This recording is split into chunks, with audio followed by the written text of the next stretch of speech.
Assalamualaikum warahmatullahi wabarakatuh. Teman-teman semua, kita kembali dalam perkuliahan online Universitas Telkom untuk mata kuliah manajemen pemasaran. Seperti biasa, langsung kasih akan masing-masing untuk absensi dan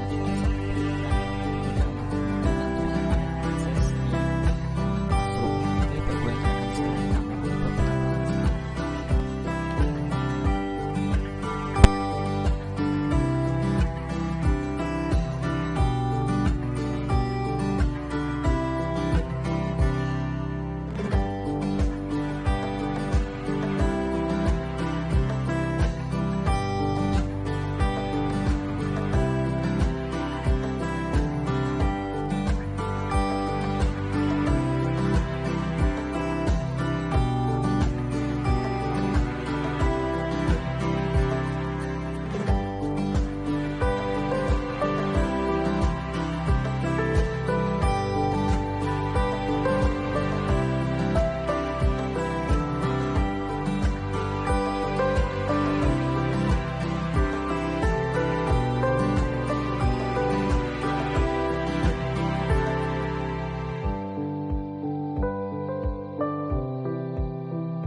Kita mulai untuk perkuliahan hari ini ya, untuk mata kuliah manajemen pemasaran. Untuk pembahasan kali ini kita bahas adalah perilaku, motivasi dan keputusan konsumen dalam manajemen sebuah pemasaran, seperti itu. Nah, untuk perilaku konsumen ini teori perilakunya menurut Noto Atmojoyo ya dan Novri Hanifah, ini perilaku merupakan suatu aktivitas dan kegiatan organisme yang dilakukan. Aktivitas bisa dilihat atau yang tidak bisa dilihat oleh orang lain. Manusia bertindak atau beraktivitas disebabkan adanya kebutuhan untuk mencapai suatu tujuan. Nah, dengan adanya kebutuhan akan timbul motivasi atau penggerak, sehingga individu beraktivitas untuk mencapai tujuan dan mengalami suatu tingkat kepuasan. Seorang psikolog Skinner 83 mengatakan bahwa perilaku merupakan reaksi atau respon seseorang kepada suatu rangsangan atau stimulan. Teori Skinner ini disebut teori SOR, stimulasi organisme response. Nah, ada dua tipe reaksi atau respon berdasarkan teori SOR ini, yakni reaksi responden dan reaksi operan. Yang pertama yaitu reaksi responden, merupakan reaksi yang disebabkan oleh rangsangan atau stimulan tertentu ya, menyebabkan respon yang lebih relatif konsisten. Nah, yang kedua yaitu respon atau reaksi operan, merupakan respon atau reaksi yang timbul dan berkembang kemudian ditiru oleh rangsangan atau stimulan lainnya. Ini menurut Benjamin juga berpendapat bahwa ada 3 tingkatan ranah perilaku ya: pengetahuan, knowledge, attitude, kemudian tindakan atau praktis. Untuk pengetahuan sendiri adalah dari penginderaan manusia atau hasil dari pengetahuan seseorang tentang objek melalui indera yang mereka miliki. Nah, untuk sikap attitude ini adalah respon tertutup seseorang terhadap rangsangan atau objek tertentu yang sudah melibatkan faktor pendapat atau emosi yang bersangkutan pada saat misalkan di dalam suatu pemasaran. Tindakan atau praktik ini adalah melakukan sesuatu tetapi tetap menggunakan pedoman, sedangkan praktik mekanismenya adalah melakukan sesuatu secara otomatis ya. Itu ya. Kemudian menurut Kotler Gary Armstrong, faktor yang mempengaruhi perilaku konsumen itu ada beberapa. Yang pertama ada faktor kebudayaan dalam konsumen ya, khususnya ya, kebudayaan merupakan susunan nilai dasar, persepsi, keinginan dan perilaku yang berarti suatu anggota dan keluarga institusi penting. Kelompok pertama yang penting atas faktor yang mempengaruhi pengambilan keputusan konsumen adalah faktor budaya. Budaya merupakan susunan nilai dasar, persepsi, keinginan dan perilaku yang dipelajari anggota suatu masyarakat dan keluarga dan institusi penting lainnya. Dan faktor sosial tidak hanya mencerminkan penghasilan, tetapi juga indikator lain seperti pekerjaan, pendidikan dan tempat tinggal itu juga mempengaruhi dalam suatu perilaku ya, saat perilaku konsumen ya. Kan ada golongan atas, menengah dan bawah. Dan faktor pribadi ini konsumen diperoleh karakteristik pribadi, ini bawaan biasanya kalau untuk itu ya. Dan itu pun ada karakteristik tertentu, ada umur dan tahapan siklus juga mempengaruhi, kemudian pekerjaan juga mempengaruhi, kemudian keadaan ekonomi. Yang dimaksud ini adalah pendapatan yang dibelanjakan, tingkatnya stabilitas dan polanya tabungan dan hartanya, termasuk persentase yang mudah dijadikan uang. Untuk gaya hidup seseorang adalah pola hidup di dunia yang diekspresikan oleh kegiatan, minat dan pendapat seseorang. Untuk faktor psikologis, memberikan konsumen pembelian konsumen dipengaruhi oleh 4 faktor psikologis. Ada motivasi, persepsi, pembelajaran, serta keyakinan dan pendirian. Nah, itu untuk mengenai faktor psikologisnya. Oke, selanjutnya ada model perilaku konsumen. Perilaku konsumen ini tidak mudah dipahami ya, karena ada banyak faktor yang dapat berinteraksi dan mempengaruhi kita. Itu lebih seperti hanya mengamati konsumen tersebut seperti apa sih perilakunya, motivasinya, keputusannya dalam suatu pembelian produk di suatu apa namanya uh, barang yang akan dibeli misalnya. Nah itu memang uh, tidak mudah ya untuk dipahami. Agar produk dipasarkan dengan benar, penjual perlu memahami keragaman dan kebersamaan konsumen atau beli. Jadi kenapa kita pada saat kita berbisnis ya itu harus melihat beberapa hal yang perlu di ketahui juga ya, arahnya di mana, kemudian sasarannya, pasarnya di mana, dan nanti akan ketemu model perilaku konsumen yang seperti apa.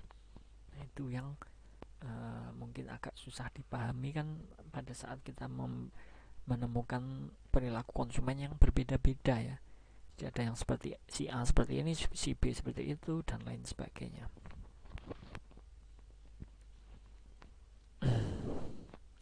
Ini model perilaku konsumen ya untuk rangsangan pemasarannya, produk, harga, saluran promosi, rangsangan lainnya, ekonomi, teknologi, politik, budaya.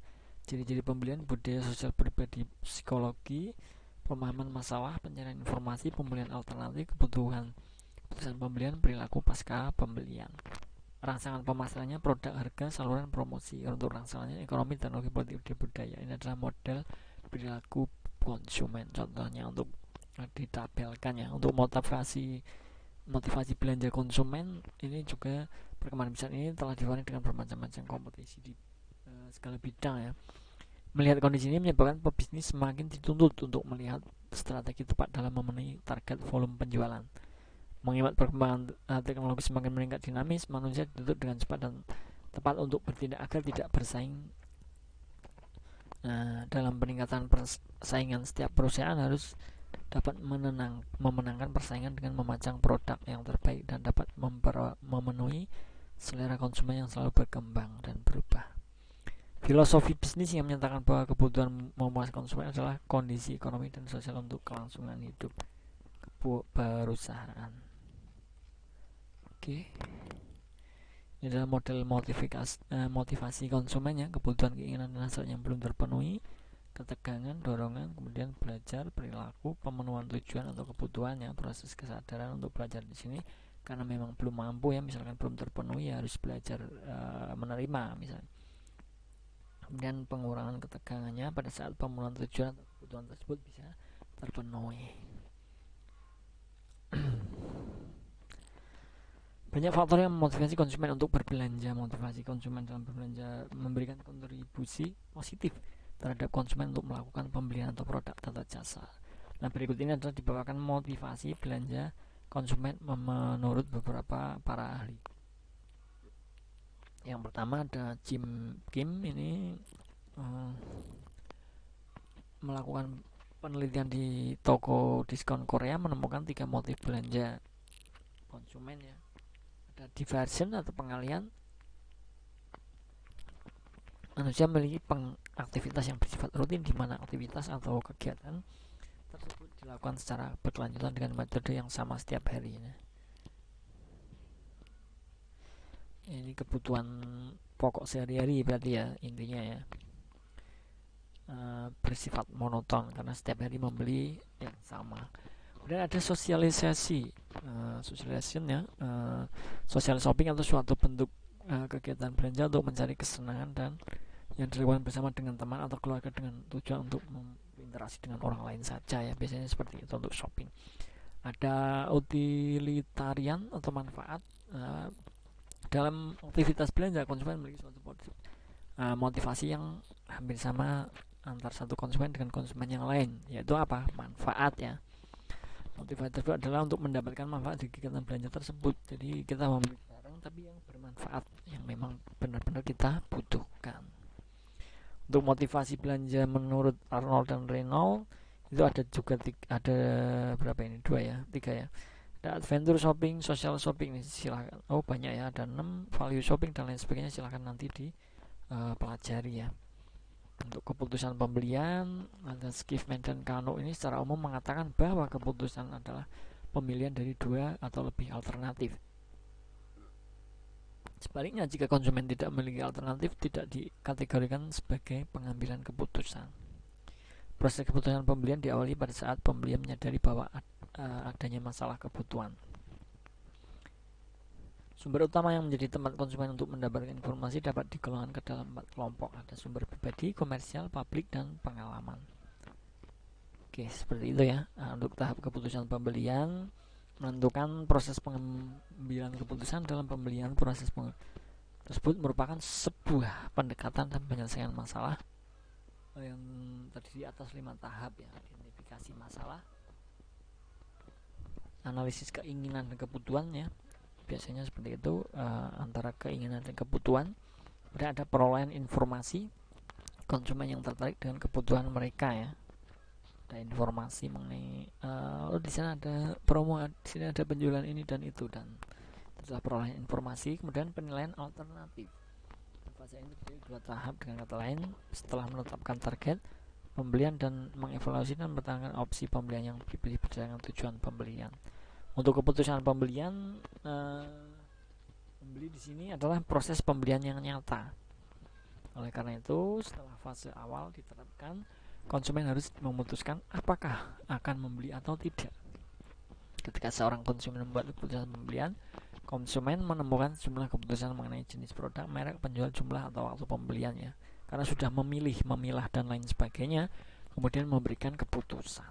Kemudian tindakan pasca pembelian, setelah pembeliannya, ketidakpuasan atau tidak puas setelah membeli produk tersebut nanti akan menjadi salah satu faktor ya, membeli lagi atau tidak sesuai dengan mungkin kualitas dan lainnya. Tahap proses pembelian di sini ada pengenalan masalah, pencarian informasi, evaluasi alternatif, keputusan pembeli, kemudian ini untuk langkah tadi ya. Ini paham ya untuk pembacaan ini ya, untuk seperti yang tadi saya jelaskan di sini 5. Ada evaluasi alternatif keputusan pembelian. Selama fase evaluasi, konsumen preferensi mereka sendiri atas merek dengan serangkaian pilihan ya. Namun siap membeli produk terbaik, ada 2 faktor yang membuat perbedaan antara niat pembelian dan keputusan pembelian. Ini evaluasinya ya.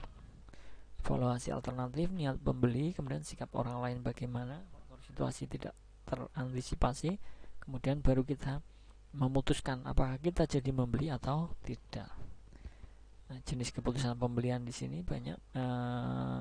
Semua konsumen selalu membuat keputusan berbeda tentang pencarian, pembelian, dan penggunaan berbagai produk dan merek. Jadi memang setiap individu berbeda-beda ya mengenai hal itu ya. Pelanggan membuat keputusan setiap waktu atau setiap hari tanpa mengetahui apakah mereka membuat keputusan. Nah, keputusan konsumen tergantung pada jenis keputusan pembelian. Saya 2001 membedakan 4 jenis perilaku pembelian konsumen tergantung pada tingkat keterlibatan dan branding pelanggan. Nah, berikut ini adalah tabel keputusan dan penjelasannya. Sini ya, pengambilan keputusan, terlibat keputusan pembeli yang rumit, rendahnya perilaku pembelian yang mencari variasi. Untuk kebiasaan, perilaku pembelian pengurangan ketidaknyamanan, perilaku pembelian karena kebiasaan. Ini untuk pengambilan rumit itu complex decision making ya, silakan nanti dipelajari. Kemudian perilaku pelanggan untuk mengurangi ketidaknyamanan, ada perilaku pembelian ingin diubah atau mencari variasi ya, mereka memilih, memilah dan lain sebagainya. Kemudian ada perilaku berbelanja. Di sini ada latihan dan soal ataupun daftar pustaka, silahkan nanti kalau mau dikembangkan lebih lanjut ya. Nah, untuk materi mengenai perilaku, motivasi, dan keputusan konsumen dalam manajemen pemasaran. Seperti itu. Oke, untuk hari ini saya rasa cukup ya yang bisa saya sampaikan mengenai perilaku, motivasi, dan kebutuhan konsumen dalam mata kuliah manajemen pemasaran. Semoga apa yang saya jelaskan, saya sampaikan bisa menambah wawasan untuk kita semua, untuk lebih paham ataupun lebih tahu lebih mengenai hal itu. Mungkin bisa kalian kembangkan lebih lanjut di referensi terkait mengenai perilaku, motivasi, dan keputusan konsumen bisa kalian kembangkan lebih lanjut ya di internet dan lain sebagainya, banyak itu, silakan. Oke, seperti itu saja untuk hari ini. Terima kasih untuk teman-teman semua yang sudah di dalam perkuliahan hari ini. Semoga apa yang saya sampaikan bisa bermanfaat, bisa menjadi tambahan wawasan untuk kita semua. Saya akhiri. Wassalamualaikum warahmatullahi wabarakatuh. Salam sejahtera untuk kita semua. Selamat belajar, selamat beraktivitas.